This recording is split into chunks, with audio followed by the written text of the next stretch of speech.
और जनाब चौधरी शहजाद साहब अर्जुन और मैं मादर चासा चूँकि मैं नाना ले सकिया मेरे मोहतरम मेरे मौसम जनाब खात्मा बात सुनाए जनाब साजिद कादरी साहब इन्होंने नाल मेरे ब्रदर जनाब राजा दयाल साहब मैं दिल्ली अदा कर रही हूँ प्रोग्राम अमन पर तुझे शुक्रिया अदा करना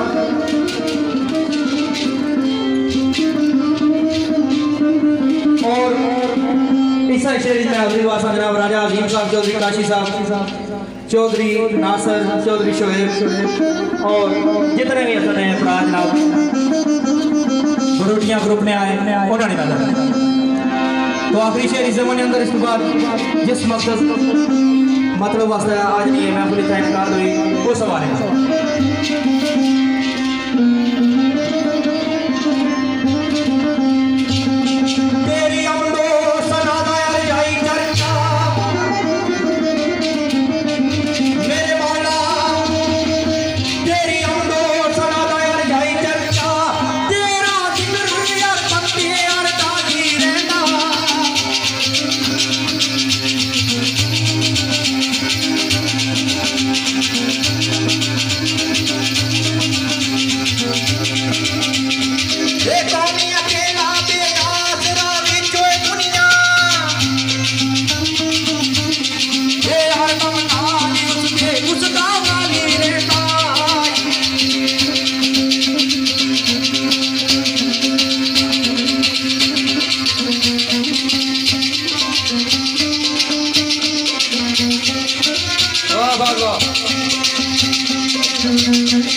याद रखे अल्लाह ताला कुरान पाक में फरमाने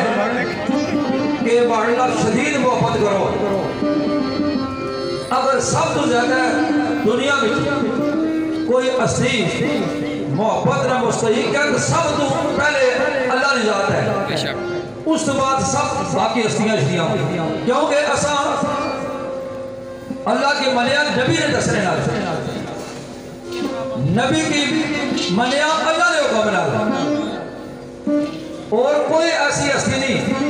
कि जिस नाल अल्लाह तो ज्यादा मोहब्बत की जाए अगर बंदा को कर सी तो घाटे में जा सब तो पहले सब तो ज्यादा मोहब्बत ना मुस्तहिक क्योंकि अल्लाह खुद कुरान में फरमाना पिया ये माड़ा शदीद मोहब्बत करो उस बाद उसने हुक्म के मुताबिक जड़ी जड़ी हस्ती क्या शरीफ है उसने मोहब्बत है ये इस तरीका कार आ जी अस मोहब्बत का इजहार कर रहे हैं एक शेर में राजे विलायत अजहर साहब को पसंद जो मुझे बड़ा पसंद आ कि इंसान जरा कितने मराइल को गुजरना बच्चा होना लड़कपन होना जवान होना बुढ़ा होना लेकिन ये जहर है कि जेड़े कुमार जवान इंसाना पर रचते हैं और तक मखलूका समझने को देना क्योंकि उन्हें पता कोई साड़ा क्या होना था क्योंकि उन्हें अल्लाह शौक नहीं देता ये अकले सलीम जो अल्लाह कुरान च आख्या ना बड़ी अकल ये सिर्फ आदम की देती जिस वेला वो अपने रसा छिकी गया ते बड़े बड़े बादशाह शहनशाह जेडे उन्होंने मुल्क कबूल नहीं करने, लाश भी नहीं दफन कर देने। ते इस वास्ते